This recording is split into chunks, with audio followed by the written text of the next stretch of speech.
여러분 안녕하십니까? 뉴스업 시작합니다. 실종 사건을 허위로 종결한 혐의를 받는 제주 현직 경찰관 부모 경장이 구속됐습니다. 법원의 체포적부심 인용으로 풀려난 지 하루 만에 다시 구속 수사를 받게 됐습니다. 오선열 기자입니다.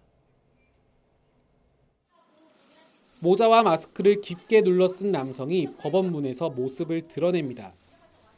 실종 사건을 허위 종결한 혐의를 받는 제주 서부경찰서 소속 부경장입니다. 부경장은 기자들의 질문에 아무런 답을 하지 않았습니다. 유가족에게 하실 말씀 없으십니까? 오늘 뭐라고 소명하셨습니까? 법원이 긴급체포 요건에 해당하지 않는다며 체포 적부심을 인용함에 따라 부경장은 불구속 상태로 법원에 출석해 1시간여 만에 영장 실질 심사를 마쳤습니다. 부경장은 직무유기와 공전자 기록 위장 및 행사 등의 혐의를 받고 있습니다. 지난 5월 장민환 씨 실종 신고가 접수되자 당사자와 연락이 닿았다며 사건을 허위로 종결했고 지난달 초 60대 남성 실종 신고 역시 같은 방법으로 덮어버린 사실이 드러났습니다. 두 사건 모두 부경장이 실종팀에서 혼자 야간 당직을 서던 중 접수받아 셀프 종결 처리한 것입니다. 제주지방법원은 결국 부경장에게 구속영장을 발부했습니다. 법원은 부경장이 도주 우려와 증거인멸 우려가 있다며 발부 사유를 밝혔습니다. 경찰은 신병이 확보된 부경장을 상대로 허위보고 경위와 범행 동기를 집중 조사할 방침입니다. 아울러 부경장이 실종팀 근무 1년 5개월 동안 종결 처리한 실종 사건 298건 전체에 대한 전수조사도 속도를 낼 것으로 보입니다. YTN 오선열입니다. 제주 야자나무 농장에서 발견된 시신은 3개월 전에 실종된 장미란 씨로 확인됐습니다. 경찰은 부검 과정에서 법치의관이 치아를 감정한 결과 장미란 씨와 동일인임을 확인했다고 밝혔습니다. 부패가 심해 지문 감식은 불가능한 상황이어서 DNA를 채취해 긴급 유전자 감정을 통해 신원을 추가로 확인하기로 했습니다. 경찰은 일단 발견 당시 모습을 토대로 타살 가능성은 적은 것으로 보고 있지만 정밀 감정을 거쳐 사망 시점과 원인을 밝힐 계획입니다. 실종됐던 장미란 씨는 시신이 발견되기도 전에 경찰 시스템에 이미 교통사고 사망으로 입력돼 있었습니다. 사망으로 입력이 되면 실종 해제에서 그치는 게 아니라 실종 사건 목록에서 아예 사라지는데요. 왜 이렇게까지 사건을 조작한 걸까요? 박기원 기자가 보도합니다. 장미란 씨의 시신이 발견된 건 실종 3개월도 더 지나서였습니다. 하지만 경찰의 실종 프로파일링 시스템에서 장 씨는 이미 사망자였습니다. 담당 경찰관 부경장이 사건을 종결하고는 사유를 교통사고 사망으로 입력하면서 기록마저 삭제해버린 겁니다. 실종자와 연락이 됐다고 입력하면 실종 사건이 해제 처리만 되지만 사망을 입력하면 아예 실종 사건 목록에서 사라져버립니다. 이 사건 자체가 기록에 아예 존재하지 않는 것을 바랬다. 그럼 왜 그렇겠느냐? 본인이 갖고 있는 사건 수가 많은 것에 대한 부담감이 있었을 것 같고요. 사건을 없앨 수 있는 가장 손쉬운 방법을 택했다는 분석이 나옵니다. 실종 후 숨진 채 발견된 60대 남성은 소재를 발견했다고 기재하고 실종 해제 처리한 것으로 파악됐습니다. 경찰은 부경장이 사건을 조작한 배경에 개인적인 문제가 있었는지 조사하고 있습니다. 부경장은 지난 2023년에는 가정폭력으로 내부 경고를 받았고 지난달에는 경찰서 여자 화장실에 들어간 혐의로 입건돼 직위 해제되기도 했습니다. 성인 실종의 경우 자진 귀가하는 경우가 많다 보니 반성적으로 처리했을 가능성도 있습니다. 그냥 대충 거짓말로 둘러댔는데 나중에 보니까 정말 돌아왔는지 여부는 모르겠지만 아무런 책임 추궁도 없고 확인도 없고 그냥 끝나더라. 이게 경험이 되는 거죠. 문제는 이런 관성적 처리가 과연 부경장 혼자만의 특이한 사례냐는 겁니다. 전국지방경찰청은 신고받았던 실종 사건에 대한 전수조사에 각각 착수했습니다. 수색 과정에서 실종자의 시신이 연이어 발견되는 상황, 비슷한 사례가 또 나온다면 경찰 조직 자체를 흔들 수도 있습니다. YTN 박변입니다. 실종 사건 허위 종결 의혹에 대해 감찰에 나선 경찰청이 해당 경찰서 서장 등 지휘선상에 있는 간부 전원을 대기 발령 조치했습니다. 감찰 결과에 따라 인사조처 폭이 더 확대될 가능성도 있습니다. 김철희 기자입니다. 경찰청이 대기 발령한 제주 서부경찰서 전현직 간부는 모두 4명입니다. 사건을 허위로 종결한 부모 경장이 실종팀 소속이었던 만큼 실종팀장과 형사과장, 경찰서장이 나란히 대상에 포함됐습니다. 사건이 처음 접수된 지난 5월 제주 서부서를 지휘했던 전직 서장 역시 대기발령 명단에 이름을 올렸습니다. 경찰 관계자는 YTN에 지휘 라인에 대한 감찰 조사가 시작된 상황에서 직을 계속 수행하는 건 바람직하지 않다고 보고 대응에 나섰다고 설명했습니다. 또 감찰 과정을 지켜본 뒤 추가 조처가 필요할지 검토하겠다는 입장입니다. 경찰청 차원의 감찰은 대기발령과 별개로 계속 이어지고 있습니다. 앞서 경찰은 장미란 씨로 추정되는 시신이 발견된 직후 사건 처리 과정뿐 아니라 지휘관리 감독체계 전반을 들여다보겠다며 고강도 감찰을 예고했습니다. 본청 감찰을 내려보내서 사건 접수부터 처리 종결까지 전반적으로 점검을 하고 잘못된 부분에 있어서는 철저하게 책임을 묻고 담당 직원들은 감찰 공지가 나온 뒤 곧바로 제주로 향해 현장에서 필요한 조사를 이어가고 있습니다. 다만 관련 규정과 사건 구조부터 파악한 뒤 본격적인 조사에 뛰어든다는 계획이라 실체 파악까진 시간이 좀 더 필요할 거로 보입니다. 부경장의 허위 종결을 윗선이 언제 알았는지, 사태를 알고도 은폐하려 했는지 밝히는 것이 감찰의 핵심 과제가 될 전망입니다. YTN 김철입니다. 이재명 대통령은 경찰의 기강회의와 치안 문제에서 무책임 문제가 심각하게 대두되고 있다며 개혁 방안을 마련해달라고 지시했습니다. 이 대통령은 국무회의에서 앞으로 경찰이 국가기구 중에서 가장 큰 권력을 행사하게 될 것 같은데 이에 따른 국민 우려가 매우 크다며 이같이 말했습니다. 이 대통령은 권력은 집중되면 문제가 커지고 똑같은 문제라도 권한이 커지면 미치는 영향이 커진다며 권한의 크기만큼 책임도 강화돼야 한다고 강조했습니다. 네, 이번에는 미국 이란 상황 보겠습니다. 트럼프 대통령은 호르무즈 해협에서 기뢰를 모두 제거했다고 밝혔습니다. 이런 가운데 러시아 매체가 미국과 이란이 호르무즈 해협에서 자유통항을 포함해 휴전에 합의했다고 보도했는데요. 워싱턴 연결합니다. 신은정 특파원. 트럼프 대통령이 호르무즈 해협 주도권을 거듭 강조했군요.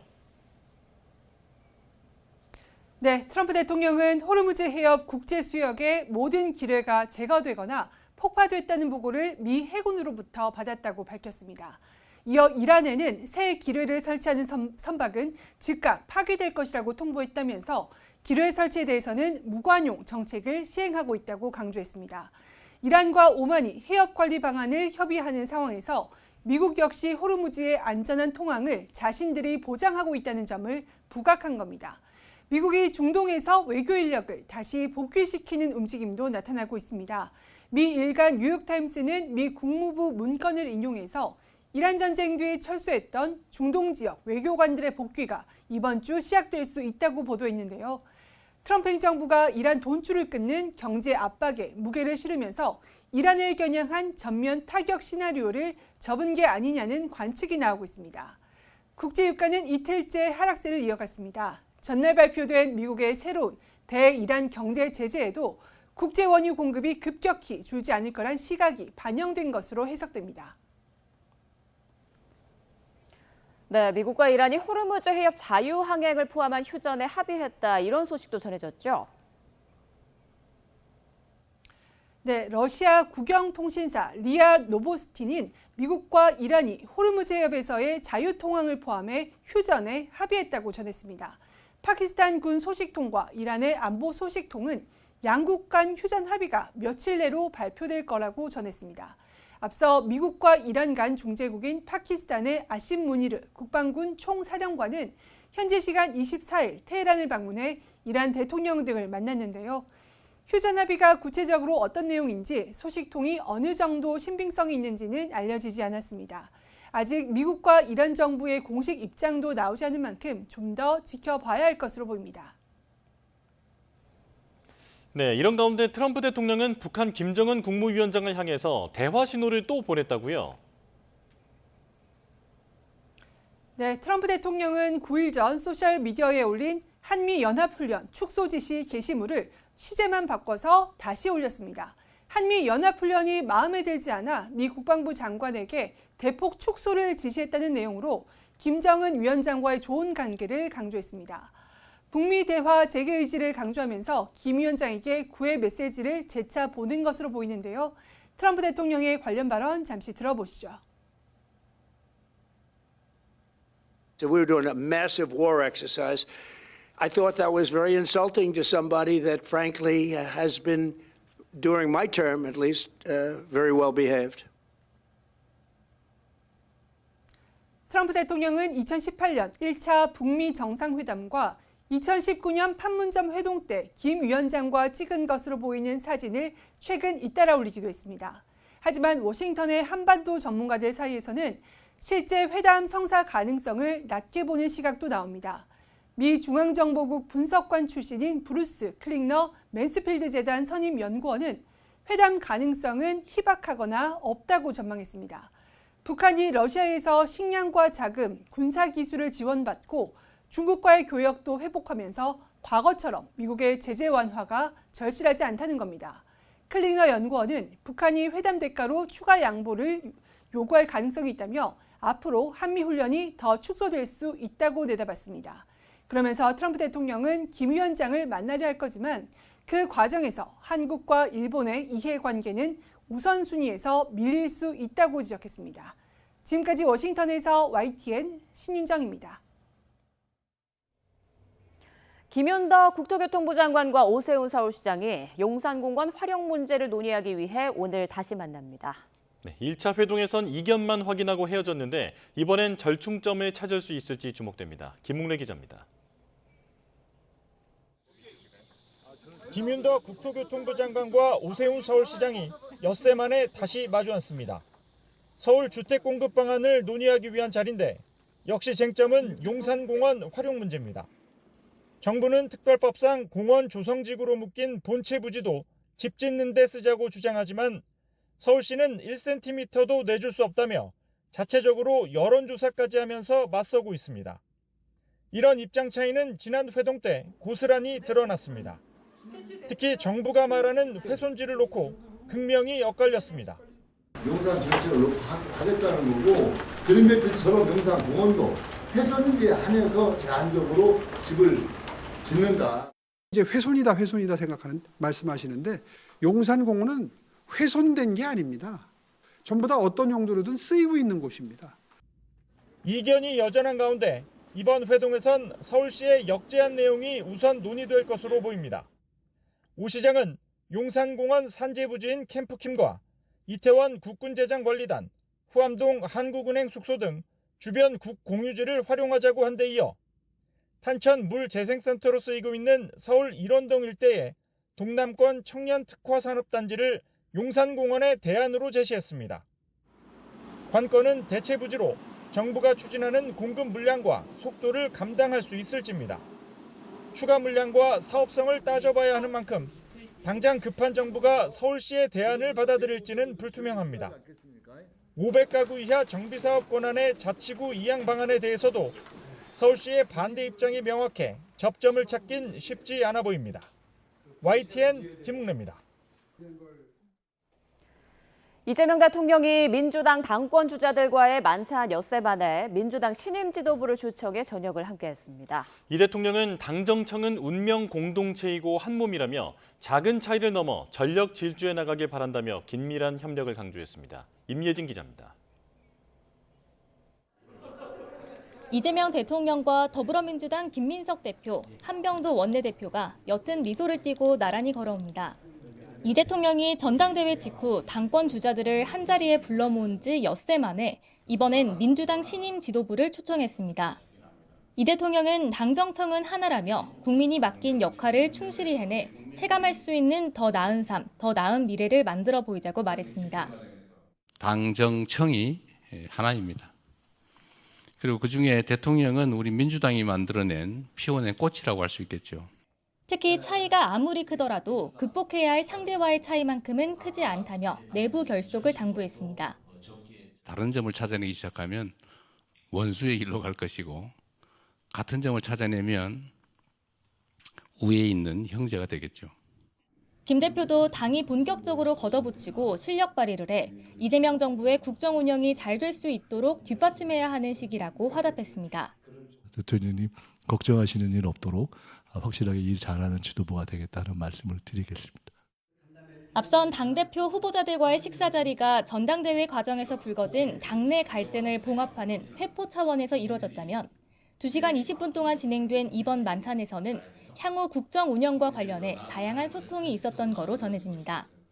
민주당은 만찬 직후 서면 브리핑을 통해 이 대통령의 국정 철학이 흔들림 없이 구현될 수 있도록 든든하게 뒷받침하고 민생, 개혁 법안과 2027년 예산 편성에 긴밀한 협력을 다짐했다고 밝혔습니다. 이 대통령은 이어서 오는 금요일에는 민주당 국회의원 전원을 청와대 영빈관으로 초청해 오찬을 함께합니다. 여당과 잇따른 소통 행보는 집권 2년차를 맞아 주요 법안 통과로 국정 동력을 확보하려는 의도로 풀이됩니다. 당정 간 끈끈한 원팀 기조를 바탕으로 산적한 현안을 풀고 민생 행보에 속도를 낼 수 있을지 주목됩니다. YTN 임혜진입니다. 개혁신당 이준석 대표가 오늘 당 대표직에서 사임할 것으로 확인됐습니다. 개혁신당은 이 대표가 오늘 오전 국회에서 당 대표직 사퇴 기자회견을 열 예정이라고 밝혔습니다. 이 대표의 사임은 6.3 지방선거 패배와 정의안 부산시장 후보 피습 관련 자작극 사태 등에 대한 정치적 책임을 지는 차원인 것으로 전해졌습니다. 개혁신당 관계자는 이에 대해 이 대표가 지방선거 이후 당 쇄신 방안을 두고 고민을 이어왔지만 당내에서 별다른 추진 동력을 얻지 못했다고 설명했습니다. 올해 서태평양에서는 예년보다 많은 태풍이 잇따라 발생하며 벌써 20개를 넘겼습니다. 지금까지 우리나라는 모두 비껴갔지만 가을 태풍철이 남아있어 아직 안심하기는 이릅니다. 김민경 기자의 보도입니다. 남쪽 해상의 거대한 구름 소용돌이가 곳곳에 자리 잡고 있습니다. 중국을 향하는 18호 태풍 사우델과 중국 남쪽의 19호 나라, 최근 열대저하보로 약화한 20호와 21호까지 한때 태풍 4개가 동시에 활동했습니다. 올해는 유독 태풍 발생이 활발합니다. 지금까지 발생한 태풍은 모두 21개. 지난해 같은 시점보다 8개 많고 2023년과 2024년보다는 2배가 넘습니다. 평년 한 해 평균 25.1개와 비교하면 8월에 이미 80%를 채운 겁니다. 주류 고기압들의 세력은 주로 동편으로, 동태평양 쪽으로 많이 물러나 있는 상황이에요. 그래서 우리가 이제 태풍이 만들어지는 서태평양 지역에는 크게 이제 막아설 것 없는, 방해할 것 없는 그런 고기압들의 이제 간섭 없이 곳곳에서 태풍들이 많이 생겨나고요. 태풍은 많았지만 한반도로 직접 향한 태풍은 없었습니다. 한여름 이중열돔이 한반도를 뒤덮으면서 태풍이 북상할 길을 막았기 때문입니다. 태풍들은 고기압 가장자리를 따라 중국이나 일본 쪽으로 비껴갔습니다. 하지만 가을에는 상황이 달라질 수 있습니다. 북태평양 고기압이 점차 수축하면서 태풍이 지나는 길도 달라질 수 있기 때문입니다. 태풍의 에너지원인 바다도 30도 안팎으로 여전히 뜨겁습니다. 바다는 육지보다 천천히 식는 만큼 가을에도 태풍이 발달하기에 충분한 높은 수온이 이어질 수 있습니다. 평년에는 9월 이후에도 11개 넘는 태풍이 추가로 발생합니다. 태풍이 지날 길도, 발달할 에너지도 남아있는 만큼 가을 태풍에 대한 경계가 필요합니다. YTN 김민경입니다.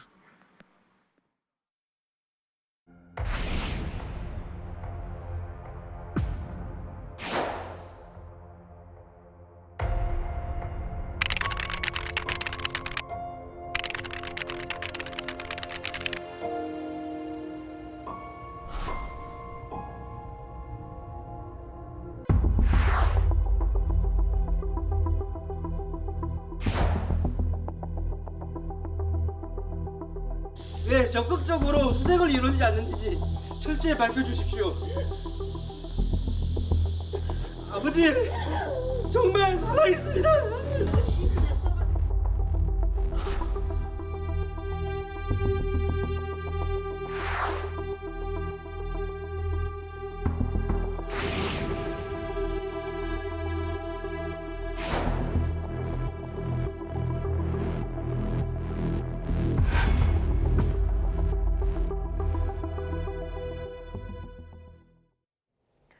네, 어제 구속된 제주 부경장은 장미란 씨 실종 자료를 삭제하기 위해 교통사고 사망을 선택했습니다. 부경장은 왜 실종자의 생사도 확인하지 않고 사건을 덮었는지 범행 동기에 관심이 쏠리고 있습니다. 강력계 경찰 출신 박성배 변호사와 사건의 내막 파헤쳐 보겠습니다. 안녕하십니까? 안녕하십니까? 네, 변호사님께서 강력계 형사 출신이다 보니까 좀 여쭤보고 싶은 게 많은데요. 우선 그 경찰로 활동하실 때 실종 사건을 접하면 보통 어떻게 처리하셨는지 그 이유가 궁금한 게요. 이번 부경장 사례처럼 개인이 상급자의 어떤 승인이나 증거 없이 이렇게 사건을 종결할 수 있는 건지 이 부분이 궁금하거든요. 지구대 근무할 당시에 실종 신고가 접수되면 현장에서 수색을 진행하면서 곧바로 경찰서 당직팀에 전달을 합니다. 물론 실종팀 전담 근무 인원이 배치되어 있고 제가 그 업무를 본격적으로 진행해 본 적은 없지만 통상 성인 실종의 경우에도 일정한 등록을 하고 수색하고 탐문하는 절차를 밟기 마련입니다. 제가 퇴직한 이후에 실종 아동법이 마련되고 이후에 실종자 프로파일링 시스템이 도입되면서 성인 실종 신고라고 하더라도 곧바로 영장 없이 수색할 수 있는 권한이 없음에도 불구하고 실종자 프로파일링 시스템에는 관련 등록을 하고 탐문 수색하며 추적하는 절차를 밟아야 합니다. 그럼에도 불구하고 이 사건의 경우에는 납득할 수 없는 이유로 담당 경찰관이 실종 프로파일링 시스템에 허위 종결 보고를 하고 나아가서 해제를 넘어 삭제를 함으로써 후임 담당자가 그 실종 관리 내역을 알아볼 수 없게 하는 조치에 이르렀습니다. 이에 따라 아무런 관리가 이루어지지 않았고 결국 조기에 수색하였다면 혹여나 발견할 수 있었던 실종자를 놓치는 불상사로 이어지고 말았습니다. 말씀하신 그 프로파일링 시스템이 2011년부터 본격 운영됐다고 하더라고요. 이제 실종 정보를 한데 모아서 좀 효과적으로 수사를 해보자 이런 취지로 시작이 된 것 같은데 이번 사건을 통해서 시스템의 구멍에 그 허점이 드러났다 이런 목소리가 나오고 있는데 여기에 대해서는 어떻게 생각하십니까? 그 시스템을 정비해야 할 필요는 명백합니다. 다만 일선 경찰의 인식에서도 그 문제점을 찾을 수가 있습니다. 아동, 지적 장애인, 치매 환자 실종 신고의 경우에는 영장 없이도 개인 위치 정보, 통신 내역, 교통카드 사용 명세 등 광범위한 자료를 수집할 수 있습니다. 나아가서 영장 없이도 관계기관에 출입해서 조사를 진행할 수 있는 권한을 부여받게 되는데 성인 실종의 경우에는 당장 영장 없이 취할 수 있는 조치 한계가 있고 무엇보다도 성인 실종 사건의 경우에 하루 이틀 내에 실종자가 모습을 드러내는 경우가 대부분입니다. 그리고 경찰이 수색을 진행하다 실종자를 찾는다고 하더라도 실종자가 반발하는 경우가 상당히 많습니다. 내가 어디에 가든 누군가에게 왜 나의 소재지를 밝혀야 하며 또 나를 어떻게 찾았는지 강력하게 항의하는 경우가 상당히 많은데 이에 따라서 대다수 성인 실종의 경우에는 스스로 잠적하는 경우가 많다 보니 범죄와 연관되지 않고 특별히 극단적 선택의 징후가 없다면 그대로 별다른 문제 없이 넘겨버리는 경우가 많고 이와 같은 인식이 일선 경찰관에게 팽배해 있다고 보아도 과언이 아닙니다. 이에 따라서 이 사건 성인 실종 신고가 접수되었을 때에도 적절한 조치를 취하지 않았는데 이는 인식의 문제이고 그럼에도 불구하고 현장 담당 경찰관이 임의로 관련 사건을 해제하거나 종결하는 경우에 이를 막을 수 있는 시스템 내부 정비가 이루어지지 않았다는 부분은 뼈저린 대목입니다. 경찰이 수사력을 불필요한 사항에 쏟지 않겠다는 의지는 이해합니다만 그럼에도 불구하고 현장 담당 경찰관의 독단적인 판단을 제어할 수 있는 이중 확인 장치는 지금이라도 마련할 필요가 있어 보입니다. 네, 부경장의 경우 장미란 씨는 교통사고 사망으로 시스템에 입력한 걸로 알려졌고 그 60대 남성의 경우에는 소재 발견으로 입력했다고 하더라고요. 이 이유는 뭐로 보이나요? 일단 60대 남성의 경우에는 소재 발견을 입력한 이유가 해제를 하기 위함입니다. 특히 60대 남성의 경우에는 가족들이 실종 신고를 할 당시에 극단적 선택 가능성을 암시하였음에도 불구하고 해제를 했다는 점은 도저히 납득할 수가 없습니다. 적어도 범죄와 연관성이 의심된다거나 극단적 선택의 가능성이 대두되는 상황의 경우에는 성인 실종 신고라고 하더라도 상당히 광범위하게 초기 수색을 진행하고 필요하면 곧바로 영장을 발부받아 관련 추적을 이어가기 마련입니다. 그럼에도 불구하고 그와 같은 조치를 취하지 않았는데 소재 발견 사유가 있으면 곧바로 해제가 가능하기 때문에 소재 발견 사유를 삼은 것 같습니다. 나아가 장미란 씨의 경우에는 교통사고 사망 사유를 들었는데 실종자 프로파일링 시스템에 저장된 각종 등록된 내역들도 그 사유나 대상자에 따라서 일정한 보존 기간이 정해져 있습니다. 그런데 이 당사자가 사망하거나 보호자가 요구한 경우에는 해제가 아니라 즉시 삭제할 수 있는 권한이 있습니다. 아마 부경장은 단순히 남자친구와 다툰 끝에 장미란 씨가 가출한 것으로 독단적인 판단을 하고 여전히 귀찮은 사건이라는 전제하에 사건을 삭제하기 위해서 당사자 사망이라는 관련된 내부 업무 처리 규칙에 삭제 조항을 임의로 인용한 것으로 추정되는 상황입니다. 즉 당사자가 사망한 경우에는 삭제할 수 있다 보니 온전히 삭제함으로써 더 이상 이 사건이 논란이 되는 상황을 차단하고자 하는 의지가 읽히는 대목입니다. 네, 부경장 야간 1인 당직을 노려서 최소 2건 이상을 허위 종결 처리했습니다. 말씀하신 대로 좀 업무상 근무 태만, 어떻게 보면 좀 귀찮아서 이렇게 좀 처리한 게 아닌가 이렇게 말씀을 해주셨는데, 그런데 이제 경찰로 활동을 하셨으니까 실종 사건을 얼마나 이렇게 처리하느냐에 따라서 향후 뭐 인사나 여러 가지 처우에 좀 달라지는 건가요? 어떻습니까? 기본적인 업무를 진행하지 않는다면 인사나 처우는 크게 낮아질 수밖에 없습니다. 네. 이 사건의 경우에는 기본적인 업무조차 진행하지 않은 것인데 네. 실종 사건의 경우에도 특히 성인 실종의 경우에도 대다수는 무탈하게 실종자가 돌아오는 경우가 많긴 합니다만 그럼에도 불구하고 범죄와 연관되거나 극단적 선택으로 이어지는 경우도 소수나마 존재하는 것은 사실입니다. 국민의 생명 보호가 본연의 업무인 경찰로서는 일말의 가능성에도 대비해야 하고 현장 근무자가 이와 같은 조치를 취하지 않음으로 인해 불상사가 발생한다면 당연히 직무, 관리, 감독상의 책임을 비롯해 당사자는 징계 책임, 나아가서 형사 책임은 부담하기 마련입니다. 이와 같이 제대로 기본적인 조치 사항조차 이행하지 않고 사건을 삭제한 것은 현재 부경장이 어떠한 내심의 마음을 가지고 향후 재판에 임할지는 모르겠습니다만 네. 달리 해명할 방법이 있을지가 의문시되는 사항입니다. 네, 별개의 사건입니다만 부경장이 성비위 문제도 있었다고 하고 가정폭력 얘기까지 나오고 있는데 또 일각에서는 사이코패스적 성향 아니냐 이런 의문도 제기하더라고요. 또 가능성이 있을까요? 사이코패스인지 여부는 예단하기가 상당히 어려울 것 같습니다. 네. 오히려 이 사건은 사이코패스의 문제라기보다는 지나치게 안일함이 팽배해 있던 상황에서 이 독단적인 판단이 덧붙여지면서 발생한 불상사라고 볼 여지가 다분합니다. 아마 부경장은 여태까지 이와 같이 삭제하거나 해제를 단행해 오는 과정에서 무탈하게 사건을 진행해 오다 보니 이 사건의 경우에도 별다른 일이 없을 것이라는 자기 확신하에 기본적인 사항도 조치를 취하지 않은 것으로 예상됩니다. 무엇보다도 이 사건은 종결 근거가 실제로 존재하는지 실종자, 신고자를 직접 확인하였는지 재차 검토해 볼 필요가 있습니다. 예. 부경장이 그동안 당직 근무를 홀로 서면서 담당했던 사건을 전수조사하고 있는 상황인데 이상 패턴, 예를 들어서 종결 시간이 지나치게 짧거나 야간 당직에 집중된 종결 사건이 있다면 다시 한번 점검해 볼 필요가 있어 보입니다. 그와 같은 전수조사 결과를 토대로 현재 구속영장이 발부된 범죄 사실 외에도 예. 추가 범죄 사실이 포착될 가능성도 점쳐지는 상황입니다. 네, 부경장은 앞서 긴급 체포됐다가 체포적부심 인용으로 석방된 뒤에 다시 구속되지 않았습니까? 구속적부심을 또 신청할 가능성, 그리고 그게 받아들여질 가능성도 있을까요? 구속적부심은 피의자의 권리로서 재판 단계 이전이라면 누구나 신청할 수 있습니다. 예. 그렇지만 체포적부심은 긴급 체포의 긴급성 요건을 결여하였다는 이유로 석방 인용 결정이 내려졌는데 구속적부심은 실무상으로도 더 어려운 절차라고 할 수 있습니다. 무엇보다도 증거인멸 우려와 도주 우려가 인정돼 구속영장이 발부되었고 체포적부심이 인용됨에 따라 체포 직후 부경장의 진술은 위법수위 증거로서 증거 능력이 없음에도 불구하고 여타 증거를 토대로 혐의가 충분히 소명되었기 때문에 구속영장이 발부된 상황입니다.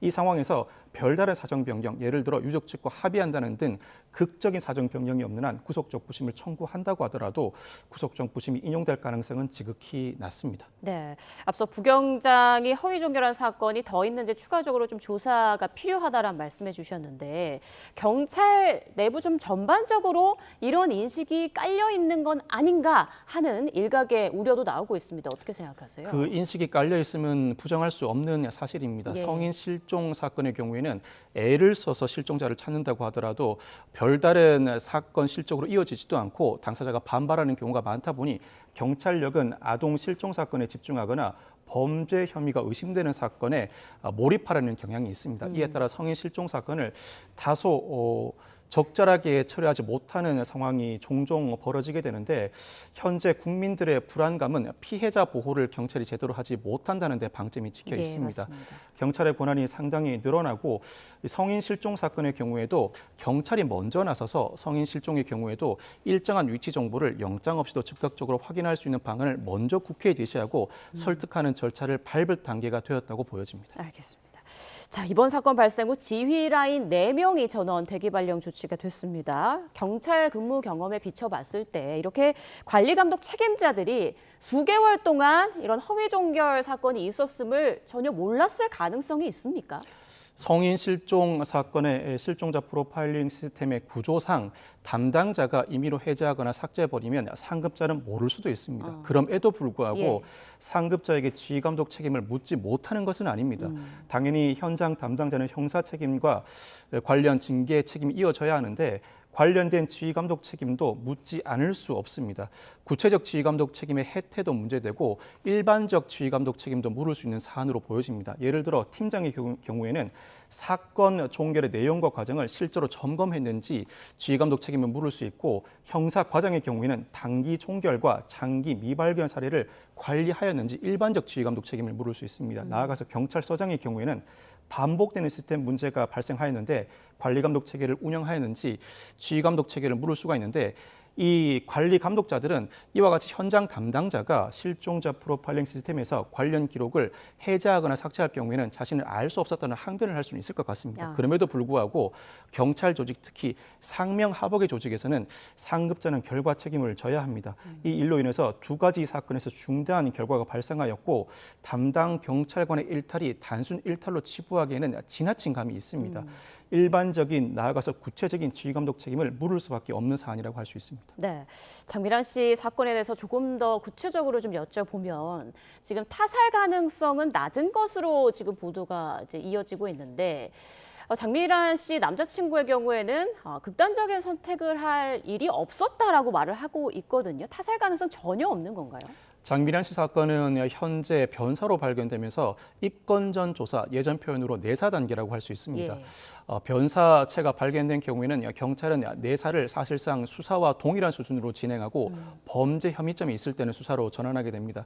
이런 현장 발견 당시에는 타살 가능성이 낮다는 판단이 이루어졌습니다. 이 판단이 유지될 가능성이 있지만 여전히 달리 볼 여지도 존재하는 것은 사실입니다. 우선 사인이 명확하게 밝혀져야 하고 국과수의 구두 보고 외에도 정확한 감정 결과가 나올 때까지는 기다려야 하고 그 과정에서도 기다리기만 할 것이 아니라 외부의 전반적인 행적 전반에 대한 내사 절차가 진행되어야 합니다. 사인 외에도 외부인 접근 가능성은 없었는지 사망 후 이동 가능성이 없었는지를 집중적으로 조사할 필요성이 있고 장미란 씨의 가족 주변인 진술 외에도 휴대전화 포렌식 나아가서 그 시신이 발견되기 이전까지 통화 등 각종 내역과 카드 사용 내역, 의료 기록 등 행적 전반에 대한 전반적인 내사 절차가 진행되어야 합니다. 이를 토대로 유족이 납득할 수 있는 사망 원인에 대한 입장 발표가 선행되어야 할 사안입니다. 네, 유족들의 경우에는 이제 허위 사건 종결로 장미란 씨가 죽음으로 돌아온 이 상황을 정말 받아들일 수가 없을 텐데, 그리고 지금 온라인에서는 2차 가해까지 이어지고 있다고 하거든요. 이런 부분에 대해서 법적 조치를 취하고 또 배상을 받을 가능성도 있을까요? 장 씨 유족 입장에서는 국가배상 책임을 물을 수 있는 가능성을 2가지로 상정해 볼 수 있습니다. 첫 번째는 이 장 씨가 실종 신고 이후에 장기간 시간이 소요된 뒤 사망하였다면 경찰이 실종 신고 초기에 적절한 조치를 취하지 않음으로 인해 그 불상사를 막지 못하였으므로 충분히 국가배상 책임을 물을 수 있습니다. 다만 현재까지의 정황에 비춰본다면 실종 신고 이후 장기간 살아있을 가능성은 낮아 보이긴 합니다. 이 부분은 인과관계 문제와 관해서 따져보아야 할 대목으로 볼 수 있습니다. 그렇지만 이와 같이 인과관계가 인정되지 않는다고 하더라도 두 번째는 신고가 반복되었음에도 불구하고 성인 실종 신고의 경우에도 경찰이 기본적으로 취해야 할 조치, 각종 탐문과 수색, 추적 절차를 적극적으로 진행하지 않음으로 인해 장기간에 걸쳐 이 실종자의 신원을 파악하지 못하였고 그로 인해 유가족이 충분히 정신적 고통을 겪었다고 볼 수 있습니다. 예. 일과 강의 문제를 떠나서 유가족이 정신적 고통을 겪었던 부분에 대해서는 별도로 국가배상 책임을 충분히 물을 수 있을 것으로 전망됩니다. 예, 제주에서 일어난 또 다른 사건도 지금 파장이 일고 있습니다. 실종 신고가 접수됐던 전직 경찰관이 제주에서 흉기로 아내를 살해한 뒤에 체포가 됐는데요. 법원의 접근 금지 명령도 어긴 채 범행을 했더라고요. 이 부분은 어떻게 보십니까? 전직 경찰이 서귀포에 거주하고 있던 이혼 소송 중인 아내를 살해한 사건이 발생했습니다. 예. 이 전직 경찰은 가출하면서 극단적 선택을 암시하는 메시지를 남겨두기도 했습니다. 관할 중랑경찰서가 소재를 파악하는 과정에서 구리에서 행적이 발견되면서 구리경찰서에 공조를 요청하고 이후에 구리경찰서가 아내가 소재하는 서귀포 경찰서에 공조를 요청했지만 30시간 정도 지난 뒤에야 아내가 사망한 사실을 현장에서 발견했습니다. 물론 이 사건은 실종 신고 이전에 아내가 사망한 것으로 추정되어서 조기에 발견했더라면 아내의 사망을 막을 수 있는 사안으로 보이지는 않습니다. 그렇다고 하더라도 상당히 의심스러운 잠적 이후에 범죄로 이어졌음에도 불구하고 관련된 행적을 상당히 지체된 시간 이후에나 확인하였다는 점에서 경찰 수사의 문제점으로 지목할 수 있는 대목들이 있습니다. 무엇보다 이 전직 경찰이 아내와 이혼 소송 중이었고 특히 아내를 상대로 한 접근 금지 명령을 받았음을 사전에 인지하지 못한 대목이 뼈아픕니다. 이와 같은 사정을 사전에 인지하였다면 곧바로 아내의 신원을 확인하고 이 잠적의 원인을 밝혀내는데 결정적인 단서를 삼을 수 있었던 것으로 보입니다. 즉, 왜 사라졌는지, 누구와 심각한 갈등을 겪었는지 전반적인 확인이 선행되어야 할 필요성이 있는데 예. 경찰 입장에서는 경찰이 관여하지 않은 접근 금지 명령에 대해서는 사전 정보로 파악하지 못할 것이라는 항변도 가능할 것으로 보입니다. 그렇다면 성인 실종의 경우에 관련 주변 신상과 현황을 조기에 파악할 수 있는 성인 실종법 제정이나 개정을 이제는 마련할 필요가 있어 보이는 대목이기도 합니다. 네, 알겠습니다. 지금까지 박성배 변호사와 사건들 짚어봤습니다. 오늘 말씀 고맙습니다. 감사합니다.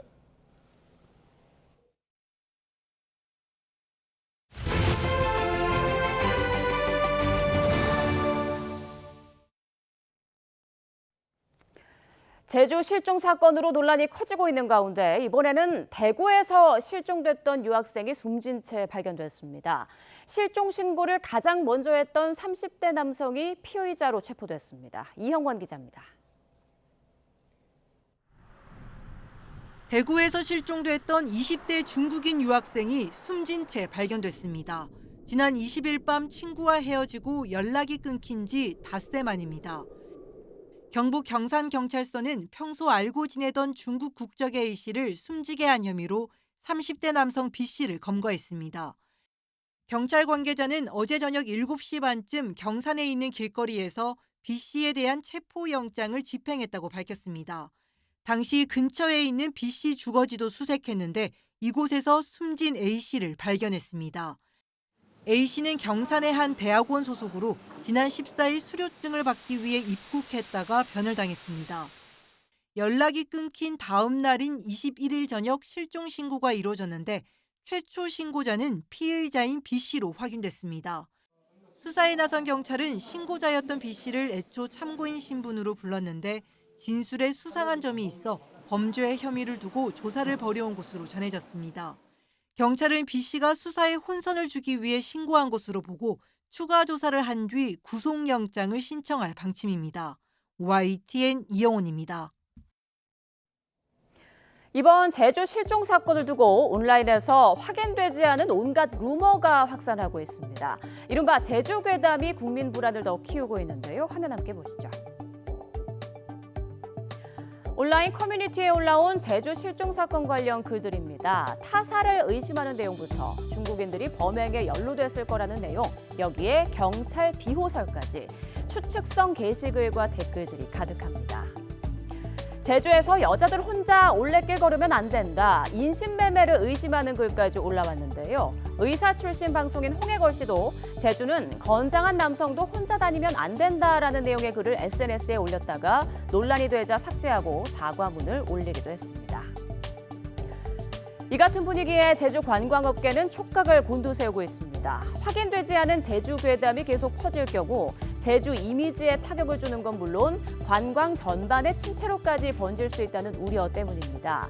실제 온라인에서는 제주 치안에 대한 불안감을 드러내거나 여행을 취소해야 하는 것 아니냐 이런 취지의 글도 잇따르고 있는 상황인데요. 앞으로 근거 없는 루머와 제주 포비아가 더 확산하기 전에 경찰과 행정당국이 정확한 정보를 적극적으로 알리는 등 진화에 나설 필요가 있다는 목소리도 이어지고 있습니다. 다음 소식입니다. 국회 토론회 개최로 5.18 폄훼 논란을 빚은 국민의힘 이진숙 의원의 제명을 촉구하는 결의안이 국회 운영위원회를 통과했습니다. 국민의힘 반발 속 결의안 의결을 주도한 민주당은 실제 징계 추진도 벼르는 상황이라 여야 갈등의 새로운 뇌관이 되고 있습니다. 박희재 기자가 보도합니다. 보수 야권 불참 속에 반쪽 개회한 국회 운영위가 5.18 폄훼 논란을 빚은 국민의힘 이진숙 의원 제명 촉구 결의안을 여권 주도로 의결했습니다. 민주당은 국가가 판단을 내린 역사에 대해 학술이라는 이름표만 붙여 허위 주장을 키웠다며 역사 왜곡 쿠데타에 동조했다고 날을 세웠습니다. 법정에서 이미 허위로 판정된 주장에 학술과 재조명이라는 이름표만 바꿔 붙였을 뿐입니다. 앞서 이진숙 의원은 최근 국회에서 5.18 운동의 재조명이라는 주제로 학술 토론회를 열고 뉴라이트 단체를 초청했습니다. 토론회에선 5.18 민주화 운동이 소요 사태란 표현 등 왜곡된 주장이 여과 없이 발표됐습니다. 1980년 5월에 광주에서 있었던 그 열흘간의 그 소요 사태입니다. 국민의힘은 이진숙 의원 의견과는 별개인 학술적인 견해로 한정해서 봐야 한다면서 의원직 제명까지는 과하다는 입장입니다. 탈북민 출신 박충건 의원의 김일성 만세하던 사람이라고 말한 민주당 의원이야말로 윤리위 대상이라며 이번 의결은 다수 폭거라 일축했습니다. 다수 여당의 폭거로 결의문만 채택하고 윤리위원회에 올리는 것에 대해서 저희는 동의할 수 없습니다. 여권에서는 실제 징계 절차에도 본격 힘을 싣는 기류입니다. 윤리특위 구성에 이어 본회의 절차를 거쳐 실제 제명까지 추진하겠다고 벼르고 있습니다. 신속히 윤리특위를 구성해서 이진숙 징계안을 심의하고 가장 중한 징계 조치를 해야 합니다. 수시로 대화하자던 여야 대표 간 첫 회동이 얼마 되지 않아 이진숙 의원 제명 촉구 결의안이 사실상의 새로운 뇌관으로 떠오르는 분위기입니다. YTN 박희재입니다. 경찰 수사심의위원회가 무소속 김병기 의원에 대한 수사를 한 달 안에 신속히 처리할 것을 수사팀에 지시했습니다. 서울경찰청 수사심의위원회는 정기회의를 열어 김 의원 사건을 1시간가량 심의하고 경찰 수사 과정의 적정성을 검토한 뒤 한 달 안에 수사를 마칠 것을 지시했습니다. 아동 성매매 혐의를 받는 최영중 전 청주시 의원이 구속 상태로 재판에 넘겨졌습니다. 충북 청주지방검찰청은 미성년자 의제강간 등의 혐의로 최 전 의원을 구속 기소했다고 밝혔습니다. 최 전 의원은 지난 2024년부터 1년여간 여중생을 상대로 성관계를 맺고 나체 사진 등을 촬영하라고 요구한 혐의를 받습니다. 또 구속 수사 과정에서 디지털 포렌식 등을 통해 피해자 3명이 추가로 확인됐는데 모두 미성년자인 것으로 알려졌습니다. 제자를 성폭행한 혐의로 재판에 넘겨진 뮤지컬 배우 남경주 씨에 대한 첫 재판이 오늘 열립니다. 서울중앙지방법원은 오늘 오전 11시 피감독자 간음 혐의를 받는 남 씨에 대한 첫 공판 준비 기일을 엽니다. 남 씨는 지난해 12월 서울 서초구 모처에서 사회적 지위와 영향력 등을 이용해 제자인 여성을 성폭행한 혐의를 받습니다. 전북특별자치도가 동학농민혁명 유족에게 월 10만 원, 연 120만 원의 정기 유족 수당을 지급하기로 했습니다. 역사적 의의가 상당하지만 워낙 오래전 일이다 보니 이를 두고 찬반이 엇갈리고 있는데요. 동학농민혁명은 1894년 조선 봉건사회의 부정부패 척결과 반외세의 기치를 내걸었던 대규모 민중항쟁입니다. 아래로부터 자유와 평등, 인권의 보편적 가치를 지향한 혁명으로서 세계적으로도 그 가치를 인정받아 관련 기록물이 2023년 유네스코 세계기록유산으로 등재되기도 했죠. 이번에 유족 수당 지급을 결정한 전북은 동학농민혁명이 항일 투쟁과 한국 근대화의 근간이 됐다는 점에서 의의가 상당한데도 독립유공자에 대한 서훈은 동학농민혁명보다 1년 뒤에 일어난 을미의병부터 적용되어 왔다며 이제부터라도 합당한 예우가 필요하다는 입장입니다. 지급 대상은 전북에 거주하는 동학농민혁명 참가자의 증손까지로 총 723명인데요. 같은 취지로 정읍 시는 2020년부터 유족 90여 명에게 수당을 지급해왔습니다. 논란이 되는 지점은 아무리 역사적 가치가 있다 해도 132년이나 된 일인데 유족 수당까지 주는 게 맞느냐는 겁니다. 앞서 정읍시 때는 세금 포퓰리즘이다. 그런 식이면 임진왜란 피해자 유족부터 병인 양료, 신미양료 군인 후손들도 찾아내서 수당을 줘야 하는 것 아니냐는 반발이 있었죠. 이번 전북의 논의 과정에서도 현실적으로 유족을 전부 확인하기 어렵고 다른 사건까지 수당을 지급하라는 요구가 나올 수 있다며 신중론이 나오기도 했습니다. 최근 동학농민혁명의 위상은 과거와 많이 달라졌습니다.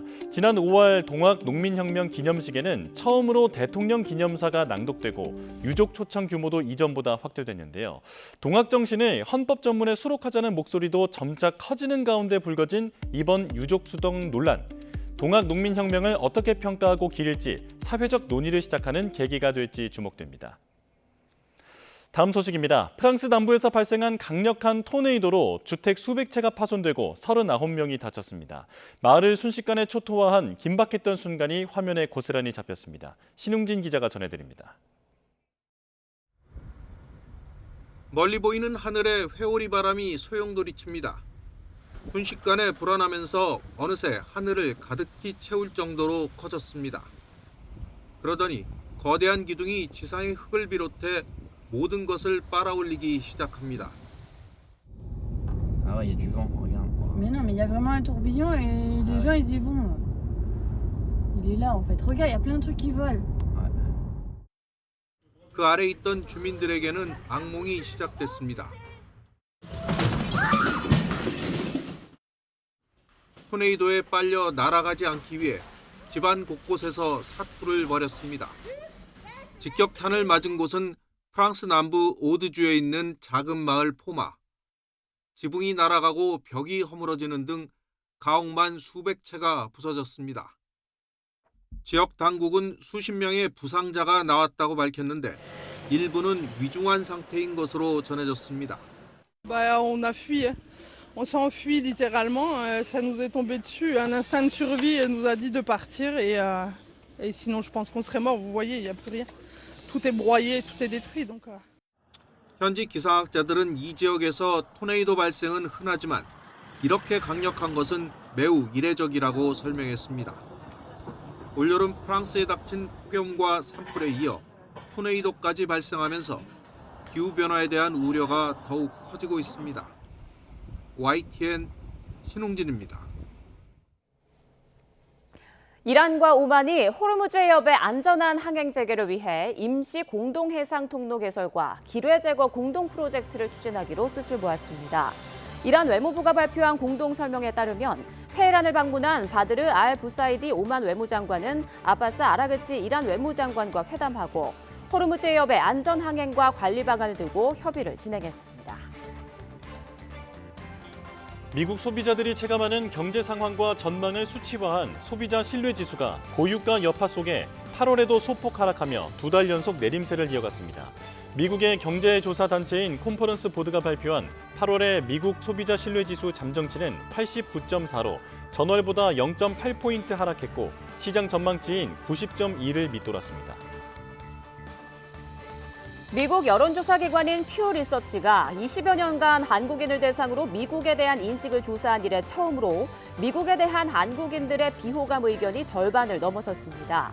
미국의 비호감이라고 답한 한국인 응답자는 55%로 지난해 39%에서 16%포인트 상승했는데 특히 트럼프 대통령 관세 정책에 한국인 85%가 부정적인 입장을 보였습니다.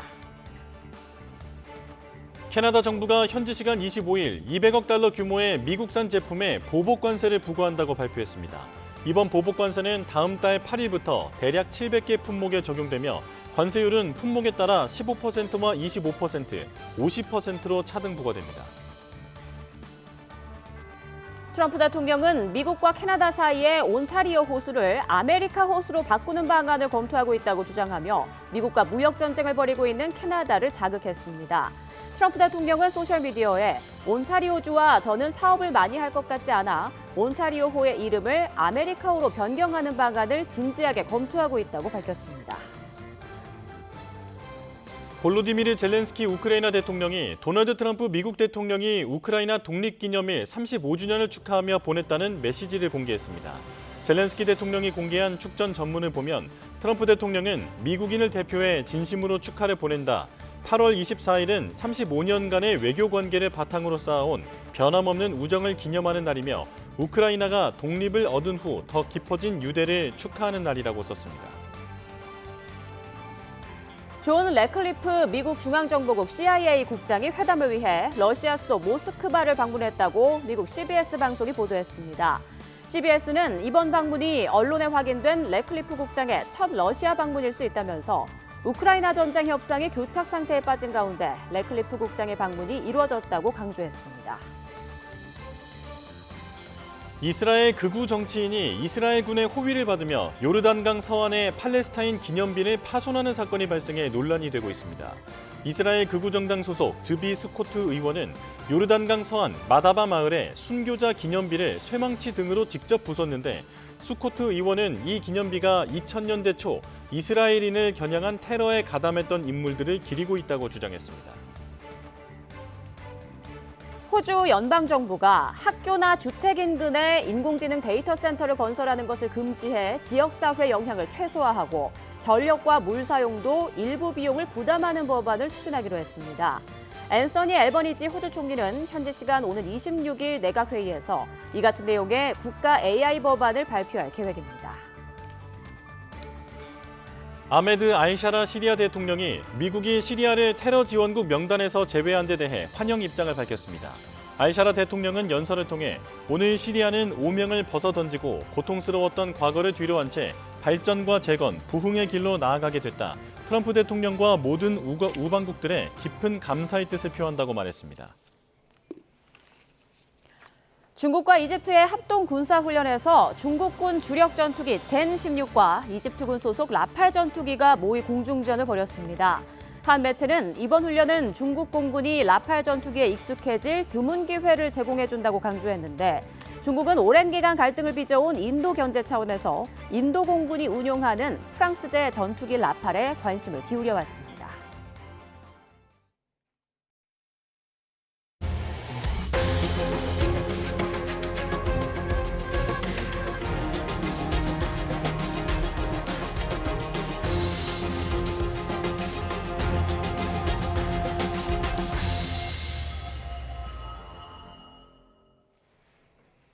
미국의 경제적 고립 작전에 이란은 강경 대응을 시사했습니다. 하지만 중국의 반발이 변수로 등장했는데요.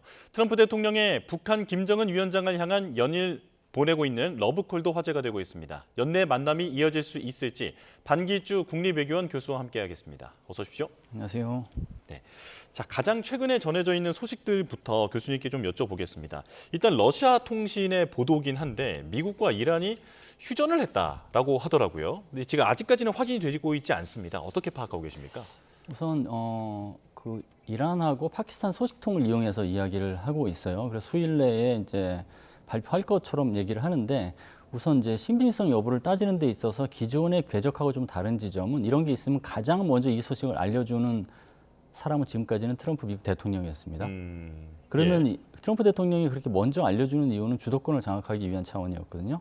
그런 측면에서 기존의 그 궤적하고 다른 지점이 있다고 하는 것은 신빙성에 그렇게 무게감이 높지 않을 수도 있다라는 측면이 좀 있을 수 있습니다. 그럼에도 불구하고 무니르 지금 그 파키스탄 총사령관이 페제시키안 이란 대통령을 만났잖아요. 근데 이 페제시키안 이란 대통령은 최근에 영원히 전쟁만 할 수 없다는 얘기를 했잖아요. 그 얘기는 전쟁을 끝내야 된다는 그 의지를 갖고 있는 인사와의 회동을 통해서 사실은 휴전 혹은 종전에 대한 시그널도 보낸 측면도 없지 않아 있거든요. 그리고 또 중요하게 생각할 것은 지금 사실은 이슬라마바드 MOU를 사실은 재신임하지는 않았지만 사실상의 휴전 상태예요. 실제로 군사적 타격이 이루어지는 것은 아니고 특히나 미국이 경제적 고립 작전으로 해서 기존의 군사 작전에서 경제 작전으로 변경시켰단 말이죠.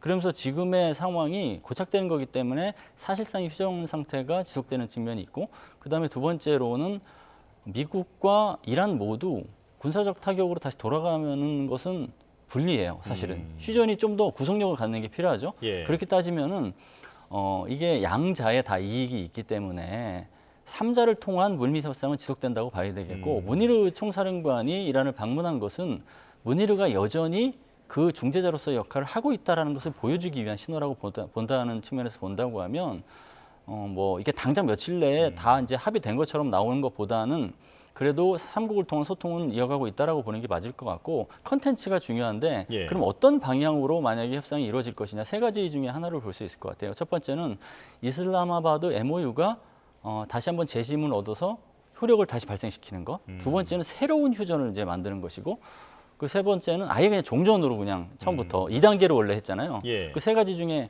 하나의 방식이 되겠죠. 물밑 대화는 확실히 이루어지고 있다라는 말씀이신데요. 그러면 또 미국이 중동 국가의 그 대사관에 외교관들을 다시 파견한다라는 그 소식도 있습니다. 이건 어떻게 해석해야 할까요?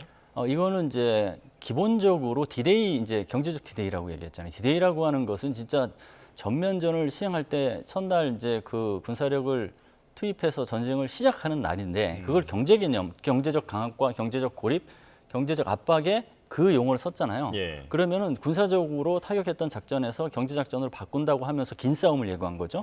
그 긴 싸움이 길어진다고 하면 안전상의 이유로 대피시켰던 외교관을 현지에 복귀시켜서 그 장기적인 싸움, 그래서 그 경제적 고립 작전이 성공할 수 있도록 여러 가지 외교적인 여건 조성을 해야 되는 게 있잖아요. 네. 그런 측면에서 외교관 복귀 신호를 평가할 수 있겠습니다. 긴 싸움을 염두에 둔 포석이다라는 말씀이신데요. 그렇다면 정말로 미국의 경제적 고립 작전이 이란을 압박하는 것이 맞는가, 효과가 있을 거라고 보십니까?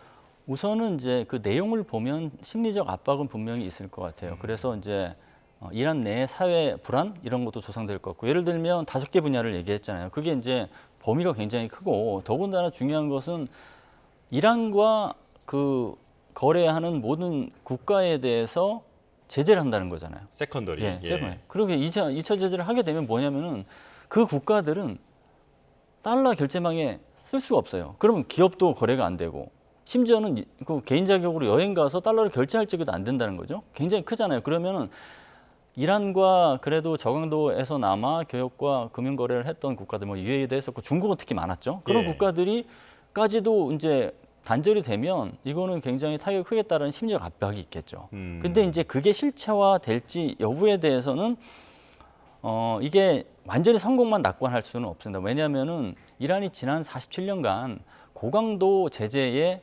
버텨왔어요. 예. 그러니까 결국은 그게 이제 저항 경제로 설명이 되는데, 그게 지금 완전히 와해된 게 아니고, 두 번째는 이란 경제를 고립시키려고 한다면 거기에 같이 수반돼야 되는 게 지금 하고 있는 미국의 해상 역봉쇄. 예. 그게 같이 진행이 돼야 되는데, 왜냐하면 거기에서 거래를 우회하는 선박, 그림자 선단까지 다 포함해서 단속을 하려면 그런 무력이 현시되어 있어야 되는데, 정말 이게 뭐 임기 말까지, 트럼프 2기 임기 말까지 지속적으로 전력을 전개시키면은 다른 지역에서 전력 공백이 생기잖아요. 예. 그게 부담이 있다라는 게 하나가 있고, 두 번째는 앞서 말씀드린 것처럼 그 대상에 중국이 포함될 가능성이 있는데, 그럼 중국이 과연 가만히 있겠느냐의 문제가 있잖아요. 네. 중국이 사실은 트럼프를 협상장으로 이끌어내서 뭐 무역 전쟁의 휴전을 선포한 게, 그게 이제 중국이 갖고 있는 경제적 레버리지 때문에 그렇거든요. 히토류 같은 것 때문에. 근데 그게 여전히 살아 있고,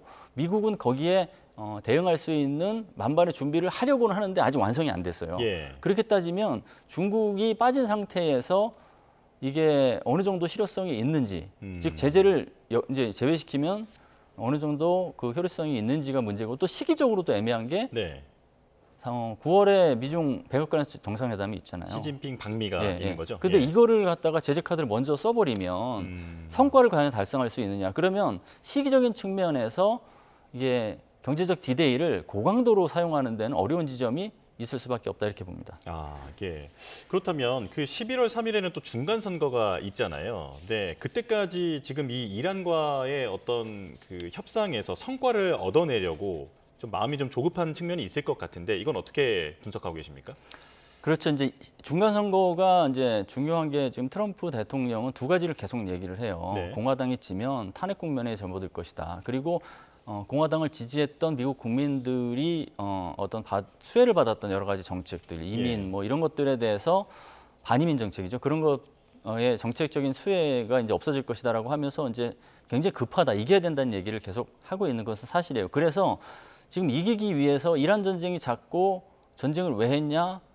과연 목표가 뭐냐라고 계속 공격을 받잖아요. 그럼 이란 전쟁에 어떤 관심을 다른 데로 돌려야 돼요. 그래야지 뭐 중간 선거에서 유리한 고지를 점할 수 있기 때문에 그래서 이란 전쟁에서 좀 멀어지려고 하는 것이고 경제적 고립 작전으로 하는 게 그 멀어지는 데 도움이 된다는 생각을 좀 하겠죠. 근데 이제 다만 이 중간 선거를 놓고 보면 과연 이제 어떻게 될 것인가 세 가지 뭐 이제로 나누어 볼 수 있겠죠. 첫 번째는 지금 하원과 상원을 공화당이 장악하고 있잖아요. 그게 유지되느냐. 두 번째는 하원은 민주당이 이제 다시 차지하고 공화당은 상원을 유지하는 것. 그다음 세 번째는 상하원 다 민주당이 가져가는 것. 근데 지금 민심 트럼프 대통령 지지율 33%를 보면 1번 시나리오 가능성은 굉장히 낮고 2, 3번 중에 2번 시나리오 가능성이 좀 더 높지 않나. 그것도 이제 그렇다고 하더라도 3번 시나리오도 전혀 배제할 수 없는 상황. 그래서 2, 3번 시나리오를 비율을 따진다면 60대 40% 정도 지금 상황에서는 그렇게 될 가능성이 있다고 봅니다. 예. 지금 선거를 말씀해 주시니까 또 미국 내에서 지금 가장 이슈가 되고 있는 것 중에 하나가 비상사태를 선언할 수 있다. 이 얘기거든요. 트럼프 대통령이 선거를 앞두고 비상사태를 선언한다. 뭐 어떤 시나리오가 가능한 걸까요? 우선 이제 트럼프 대통령은 지금 미국의 선거가 부정선거로 막 얼룩져 있다라고 얘기를 해요. 네. 그것을 해결하겠다고 하면서 우편 투표 같은 것도 좀 제한하려고 하고 뭐 이런 움직임이 있잖아요. 그런 상황에서 트럼프 1기 때 백악관 수석 전략가를 했던 스티븐 배넌 같은 경우와 비상사태를 선포할 수 있다는 얘기를 하면서 관심이 조명이 됐고 트럼프 대통령한테도 이제 사실은 방송을 통해서 물어보니까 모호하게 얘기를 했어요. 더 이상한 일이 일어날 수도 있는데라고 하면서 배제할 수 없다라고 얘기하면서 가능성이 높아지는 건데 어쨌거나 연방 정부가 이 선거에서 어느 정도 여러 가지 지금 과거와는 다른 행보를 보일 것 같은 움직임이 있어요. 그게 뭐 세 가지 중에 하나로 볼 수 있는데 첫 번째는 계엄령, 두 번째는 비상사태 선포. 이게 계엄령하고는 다르게 약간 제한적인 거죠. 대통령의 권한이. 세 번째는 지금 있는 연방 요원들을 투입해서 투표소 같은 거 이제 감시하게 하고 이런 것들. 그래서 최소한 1, 2번이 안 되면 3번이라도 하겠다라고 하는 게 어떤 그 지금의 상황을 우려의 차원에서 보는 미국 내 시각이라고 볼 수 있겠습니다. 교수님께서 보시기에는 정말로 뭐 어떤 조치라도 할 가능성이 있다고 보십니까? 어떤 조치를 하게 되면 법적인 테두리 내에서 해야 되기 때문에 쉽지는 않겠지만 그래서 마지막 세 번째 연방 요원을 위해서 하는 그 법적 테두리 내에서 할 수 있는 최대치를 해보겠다라는 시나리오가 가장 높다라고 볼 수 있는데 우편 투표 제한 이 조치도 사실은 어쨌거나 행정명령을 통해서 해보려고 하다가 대법원까지 갔는데 대법원에서는 어느 정도 수준에서는 허용하는 것. 이게 뭐 사실은 내부적인 지침 수준이니까 가능하다는 것이지 이걸 다 연방 정부가 다 관여해야 된다는 건 아니거든요. 연방 국가이기 때문에 미국은 그 선거 관리 이런 것들에 대해서 주정부가 하게 되기 때문에 어쨌거나 트럼프 행정부도 법적인 테두리 밖에서 할 수 없는 것들이 있기 때문에 연방 정부의 틀 내에서 할 수 있는 것들을 찾으려고 하는 그런 모양새가 비춰집니다. 상당히 정치적으로 좀 고민이 깊어 보이는 상황인 것은 좀 분명한 것 같습니다. 자, 그렇다면 이제 북미 대화 얘기로 넘어가 보겠습니다. 김정은 국무위원장을 지금 잇따라 이제 러브콜을 보내고 있는데 사진을 계속 올리더라고요. 네, 어떤 의도가 있다고 보십니까? 우선 지금 그 북미 정상회담을 굉장히 원하는데 원하는 이유가 이제 크게 이란 전쟁에 대한 관심 전환도 있지만 트럼프 1기 때부터 북미 대화에 굉장히 열의를 많이 보여왔고 지금 2기에 대통령이 된 상황에서 한 번도 안 할 수 없다라는 트럼프 대통령의 개인적인 의지도 있어요. 이게 두 가지가 같이 있는 상황에서 후자의 의지가 더 크다라고 저는 봐요. 관심 전환, 관심 분산도 있지만 그래서 사진 이제 그런 차원에서 지금 트럼프 행정부가 추진하는 것은 저는 외교 안보 전략하고 협상 전략을 약간 구분한다고 보거든요. 외교 안보 전략 차원에서는 북한 비핵화를 여전히 유지를 하고 있는 거죠. 그 목표를. 근데 협상 전략 차원에서는 북한을 유인해야 되잖아요. 협상장으로. 그러려면 친하다고 얘기도 하고 그렇게 친한 것처럼 비춰졌던 사진도 공개를 하고 그리고 그 유인책의 일환으로 UFS도 축소한 측면이 있는 것이죠. 예. 근데 이번에 또 사진 공개한 거는 이런 것에 추가를 해서 두 가지 메시지가 있다고 보는데 대북 메시지는 이렇게까지 그 협상의 의지를 보여주고 있으니 김정은 위원장도 진정은 선생님께 나와라라고 굉장히 지금 촉구를 하는 것이죠. 예. 그 촉구를 하는 이유는 11월 중간선거 이후에는 어쨌거나 국내외 정책에서의 트럼프 행정부 정책 동력이 떨어질 수 있잖아요. 그럼 그때가 마지노선이라고 생각을 해서 빨리 답을 하라는 요구가 될 수가 있겠고 그다음에 내부적으로는 NSC와 국무부에게 이게 성사될 수 있도록 최대치 노력을 해라라는 주문이 담겨 있다고 볼 수 있겠죠. 예. 그런데 트럼프가 이제 급한 걸 너무나 잘 아는 북한은 이제 이미 국제적으로 몸값이 상당히 올라와 있는 상태고 그리고 이전 만남에서도 노딜이었기 때문에 이번에 미국이 확실한 걸 주지 않으면 아예 이제 대화에 나서지 않을 가능성도 있어 보이는데 그렇다면 트럼프 대통령이 미국 입장에서 정말로 북한을 상대로 얻을 것이 있느냐 이건 어떻게 보십니까? 우선 이제 북한 입장에서는 지금의 상황이 나쁠 것도 없다고 생각할 것 같아요. 왜냐하면 미국이 계속 대화에 나서자고 얘기하는 것 자체가 북한의 지위를 높여주는 측면이 있거든요. 가뜩이나 이제 지위가 북한이 트럼프 일기 때보다는 높아진 게 사실이잖아요. 핵도 고도화됐고 전략 지위, 국제 정세에 대해서 다 관여하고 있어요. 전략 지위가 높아졌다는 방증이고 예. 외교 지위도 높아졌어요. 중국과 러시아 1, 2인자를 다 2024년부터 올해까지 다 평양으로 불러들여서 대등 외교를 했잖아요. 달라진 거예요. 거기에다가 이제 미국이 이렇게 협상 계속 요청을 하니까 또 지위가 높아지는 상황이기 때문에 나쁠 건 없고 또 근데 더군다나 이제 이런 지위 때문에 급할 것도 없다는 생각을 하겠죠. 그러니까 미국 입장에서는 북한을 이제 끌어들여서 협상하기가 굉장히 쉽지는 않을 것이다라고 생각을 하는데 그래서 미국이 이런 전략을 좀 펼치고 있는 것처럼 보여져요.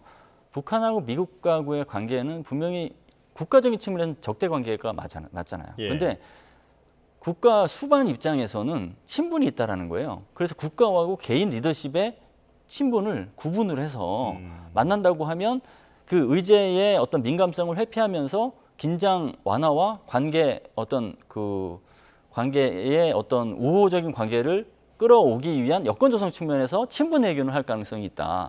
그렇게 본다고 하면 전혀 가능성을 배제할 수 없고 이게 뭐 친분 외교를 한다고 하면 한국 입장에서도 비단 나쁘지는 않은 게 지금 대화와 소통이 완전히 한반도 상에서 단절된 상태에서 그걸 통해서 외교 공간을 만들고 그게 이제 결국은 남북 대화로 이루어질 수 있다고 하면 시너지는 있겠죠. 다만 이게 친분 외교로 끝나지가 않고 북한의 핵무장을 인정하는 식으로 되지 않도록 페이스메이커 역할을 함으로써 의제를 잘 한국과 미국이 조율해 나가는 게 필요하겠죠. 예, 마지막 말씀이 중요한 것 같은데요. 우리도 이런 상황에 패싱 우려가 있으니까 목소리를 내야 하지 않겠습니까? 어떻게 해야겠습니까? 우선 한미 이제 이런 그 패싱 우려를 이제 사전 차단한 성격으로 한미 외교장관 통화를 했잖아요. 네. 그게 이제 결국은 트럼프 대통령이 북한에게 북미 정상회담을 요청하는 상황에서 한국도 그 판에서의 역할의 공간이 있다라는 신호를 준 거라고 봐야 돼요. 그러니까 북한은 한국이 패싱 당하기를 원하지만 패싱이 상황이 아니다라는 신호를 한미 외교장관 통화를 통해서 주었다고 보고 이제는 그걸 바탕으로 해서 정말 북미 대화가 이루어진다고 하면 어떤 의제가 이제 올라갈 것인지 한국도 역할을 하고 그 의제를 통해서 나중에 이제 공동 성명을 내게 된다면 공동 성명에 어떤 내용이 있는지도 한국하고 정보 교환을 하고 한국의 의견이 반영되도록 하고 하는 그런 노력이 필요하겠죠. 네, 알겠습니다. 여기까지 말씀 듣겠습니다. 반기주 국립외교원 교수와 이야기 나눠봤습니다. 고맙습니다. 감사합니다.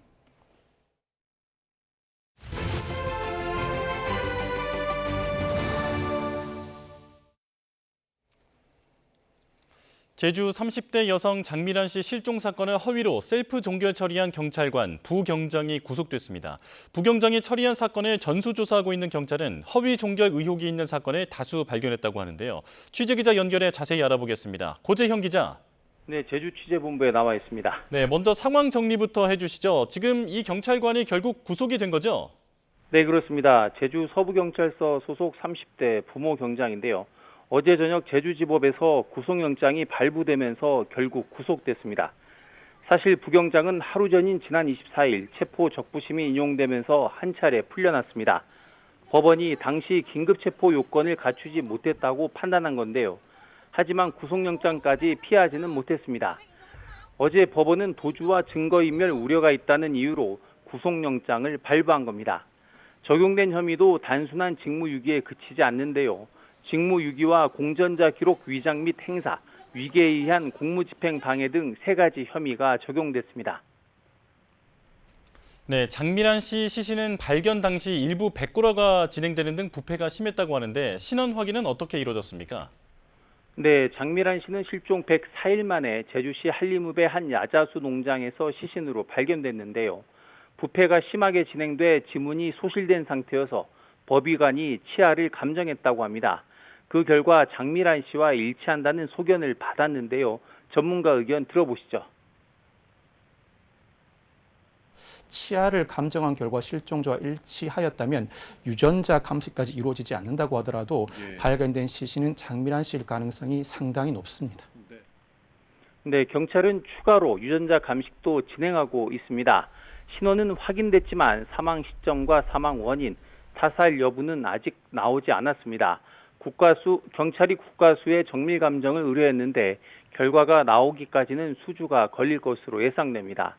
발견 당시 타살 혐의점은 낮아 보인다고 경찰이 밝혔는데요. 이제는 장 씨에게 무슨 일이 있었는지와 왜 석 달 넘게 발견되지 못했는지에 대한 수사가 남은 상황입니다.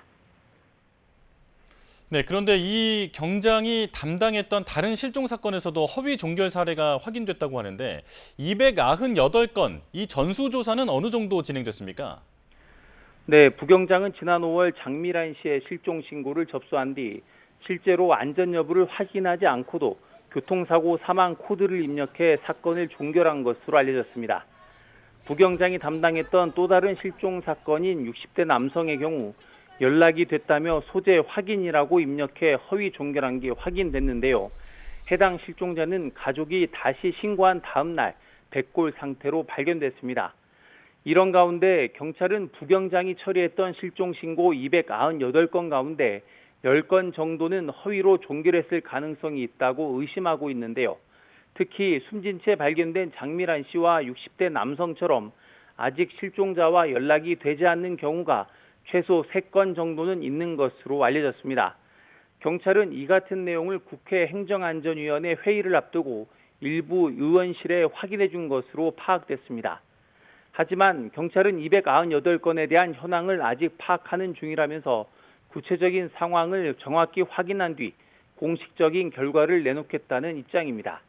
지금까지 제주에서 YTN 고재영입니다. 증시 알아보겠습니다. 어제 코스피는 급락했던 반도체 대장주가 막판에 반등하면서 소폭 상승 마감했는데요.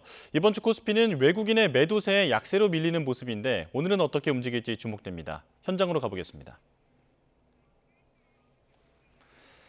자, 조금 전에 개장한 우리 시장입니다. 지금은 소폭 하락하고 있는 것으로 보이는데요. 지금 코스닥은 반대로 오르고 있는 상황입니다.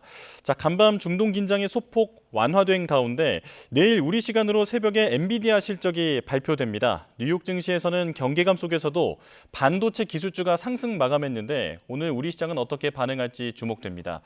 자, 현재 코스피는 하락 출발, 그리고 코스닥은 상승 출발한 상황입니다. 코스피는 0.23% 내린 6,727포인트로 개장했고, 그리고 코스닥은 현재는 820포인트대를 가리키고 있습니다.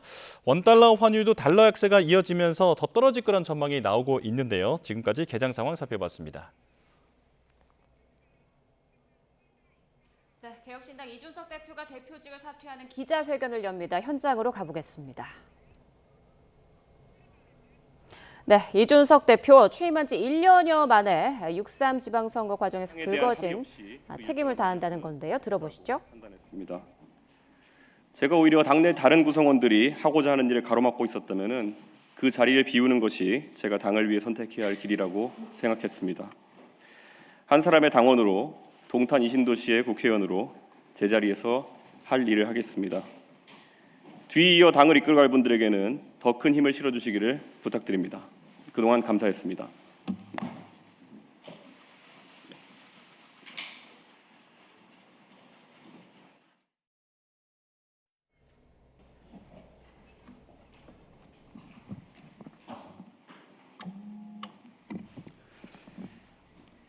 저는 오늘 개혁신당 대표직에서 물러납니다. 지방선거 이후 석 달 남짓 저는 당의 자강과 쇄신을 위한 고민과 제안을 해왔습니다. 그러나 당 안에서 충분한 호응을 얻지 못했습니다. 누구의 탓도 아닙니다. 설득해내지 못한 책임은 전적으로 대표인 저에게 있습니다. 우리 앞에는 미룰 수 없는 정치 일정이 놓여 있습니다. 정치의 시간은 누구를 기다려주지 않습니다. 방향에 대한 합의 없이 그 일정을 맞을 수는 없다고 판단했습니다. 제가 오히려 당내 다른 구성원들이 하고자 하는 일을 가로막고 있었다면 그 자리를 비우는 것이 제가 당을 위해 선택해야 할 길이라고 생각했습니다. 한 사람의 당원으로 동탄 이신도시의 국회의원으로 제자리에서 할 일을 하겠습니다. 뒤이어 당을 이끌어갈 분들에게는 더 큰 힘을 실어주시기를 부탁드립니다. 그동안 감사했습니다. 네, 개혁신당 이준석 대표 대표직 사퇴를 밝혔습니다. 누구의 탓도 아니다라면서 본인의 탓이라는 취지로 사퇴 이유를 밝혔습니다. 앞으로 설득해내지 못한 책임 전적으로 대표인 나에게 있다라고 하면서 당원 동탄 이신도시 국회의원으로서 할 일을 할 것이다 이런 입장을 밝혔습니다. 네, 추가 소식은 들어오는 대로 다시 전해드리겠습니다. 다음 소식입니다. 회사 돈으로 고가 주택을 사들여 사주 일가에 제공하는 등 탈루 혐의가 포착된 50개 업체가 세무조사를 받게 됩니다. 탈루 규모만 1조 9천억 원에 달했는데 한 법인은 서울 한남동에 200억 원대 고급 주택을 취득해 사주 일가에 무상으로 제공하고 100억 원대 인테리어 공사도 회사 돈으로 했습니다. 오인석 기자의 보도입니다. 국세청은 고가의 법인주택 중 42%인 1,097채를 사주 일가가 거주하거나 사적으로 사용한 사실을 확인했습니다. 이 같은 황제 사택 중 세금 탈루 혐의가 큰 업체 쉬운 곳에 대해 세무조사에 착수했습니다. 이들 법인은 서울 강남 3구와 마용성 등에 위치한 고가 주택을 회사 돈으로 사들인 뒤 사주 일가에 무상 또는 저가로 제공했습니다. 한 법인은 한남동의 200억 원대 고급 주택을 취득하고 100억 원대 인테리어 공사까지 회사 돈으로 했습니다. 인건비 형식으로 200억 원의 법인 자금을 부당 유출하기도 했습니다. 또 다른 법인은 40억 원대 청담동 고급 빌라를 사주 전용의 황제 사택으로 사용하게 하고 해외 유학 중인 사주 자녀를 위해 고급 레지던스 임차 비용을 대납했습니다. 부동산 세금을 사주 대신 처리한 사례도 적발됐습니다. 부산에서 사업하며 사업과 무관한 서울 반포동에 40억 원대 고가 아파트를 취득해 사주 일가에 무상 제공하고 종합부동산세와 관리비, 인테리어 공사비를 법인 비용으로 처리했습니다. 직원 복지를 명목으로 계열사를 이용해 100억 원대 초호화 별장을 취득해 사주 일가 전용으로 사용한 법인도 조사 대상에 올랐습니다. 한 외국계 법인은 1박에 300만 원인 60억 원 상당의 고급 콘도를 사주 일가 전용의 회장님 별장으로 사용했습니다. 조사 대상 쉬운 개 업체의 탈루 혐의는 1조 9천억 원에 달했습니다. 법인 자금을 부당하게 유출하여 사적으로 이익을 취한 사주 등에 대해서는 그 귀속을 명확히 밝혀 해당 이익에 대해 과세하고 조세 포탈, 거짓 세금 계산서 수수 등 조세 범죄 행위가 적발되면 조세범 처벌법에 따라 반드시 처벌받도록 조치할 것입니다. 국세청은 해외 유학 자녀에 대한 해외 사택 무상 제공과 유학비 지원 등 법인 자금 횡령 행위 전반으로 검증을 확대하겠다고 밝혔습니다. YTN 오인석입니다. 지난밤 사이 서울은 열대야가 쉬어갔지만 낮 동안에는 습도 높은 더위가 이어지겠습니다. 중북부 지방에는 점차 비가, 남부 곳곳으로는 소나기가 지나가겠는데요. 자세한 날씨 기상캐스터 연결해 알아봅니다. 윤수빈 캐스터. 네, 서울 상암동 야외 스튜디오에 나와 있습니다. 네, 오늘 서울 날씨는 어떻습니까? 네, 오늘 서울 아침 기온은 24.8도로 밤사이 열대야는 없었습니다. 하지만 체감온도는 열대야 수준을 웃돌았는데요. 서울 등 중북부 지방은 점차 비가 내리기 시작하겠지만 이 비가 오히려 습도를 끌어올리면서 한낮의 최고 체감온도가 33도까지 오르면서 무덥겠습니다.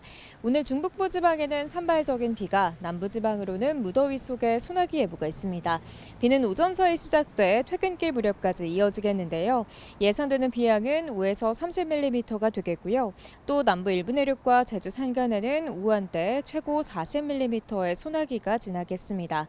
오늘 비가 내리는 중북부 지방은 폭염특보가 일부 해제 완화됐지만 남부 곳곳으로는 여전히 폭염경보가 발효 중입니다. 밤사이 곳곳에서 열대야나 열대야 수준의 더위가 나타난 가운데 서울 한낮 기온은 31도가 예상되고 남부 지방은 전주 35도, 대구는 36도까지 치솟겠습니다. 내일은 일부 중북부와 남해안, 제주에, 모레는 충청, 이남에 비가 오겠고요. 다가오는 주말 동안에는 전국에 비가 내리며 서울 낮 기온이 30도 아래로 내려가는 등 더위가 한풀 꺾일 전망입니다. 오늘 비나 소나기가 내리는 지역에서는 벼락과 돌풍이 동반되는 곳이 있겠고 도로가 미끄러운 곳이 많겠습니다. 교통 안전과 함께 시설물 관리에도 유의해야겠습니다. 지금까지 서울 상암동 야외 스튜디오에서 YTN 윤수빈입니다. 뉴스업 마칩니다. 내일 다시 뵙겠습니다. 고맙습니다.